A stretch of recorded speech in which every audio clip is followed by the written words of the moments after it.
Hey, Jeff Brooks, Remax Orange Beach, and the Gotti team here for my monthly market update on Baldwin County real estate through the month of April.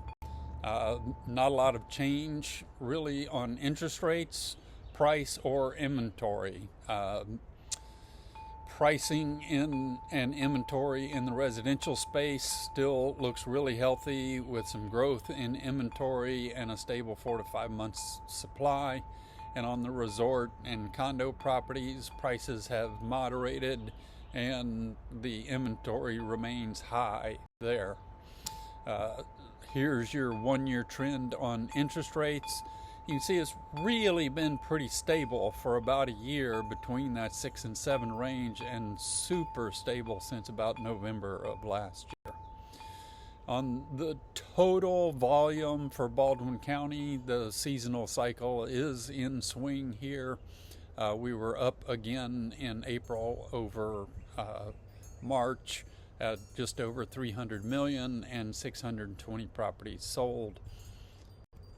When we look at the median price across all of the properties, on the left side, the condos and townhomes, you can see I believe there's a trend down there, and on the right, on the residential properties, fairly stable for, since really sort of mid 2023.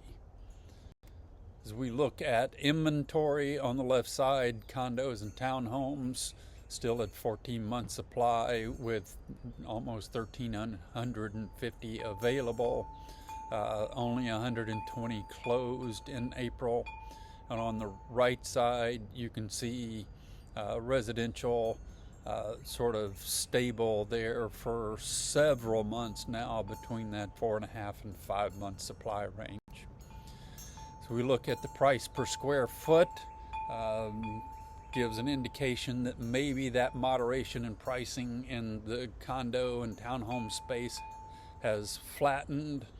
Can't really tell yet because of the variation from month to month. Have to keep an eye on that.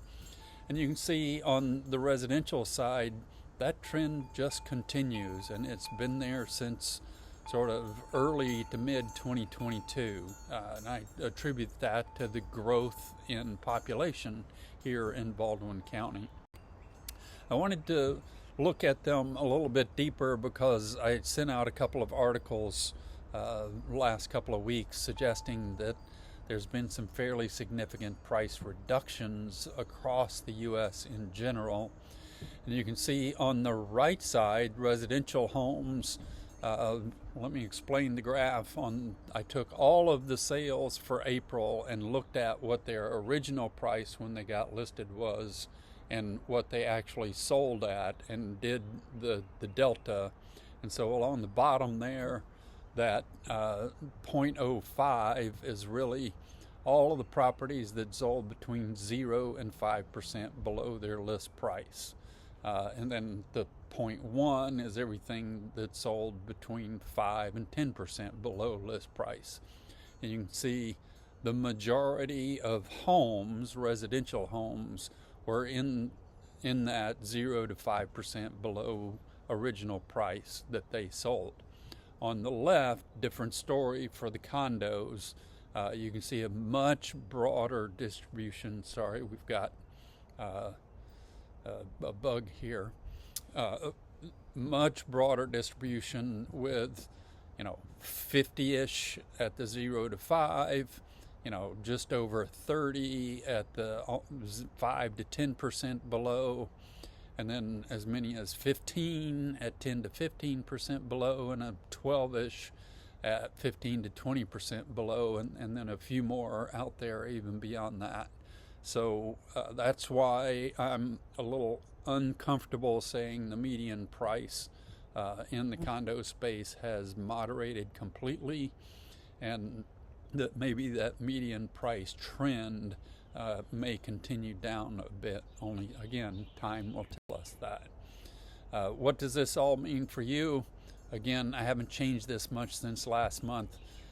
Sellers, residential, if you're selling a home that you've lived in for a while, engage a professional to help you figure out how you're going to compete with new construction.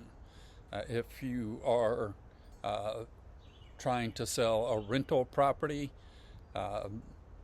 unless you're willing to work with those moderated prices, um, be ready to price it accordingly if you want it to move quickly. Buyers, residential, plenty of inventory out there, nice healthy market, no reason not to buy and move. Buyers in the rental space, I really think for the next, possibly 3 years, that is going to be a great time to buy an investment property. That's all I've got for this month. Hope to see you again next month. Have a great time.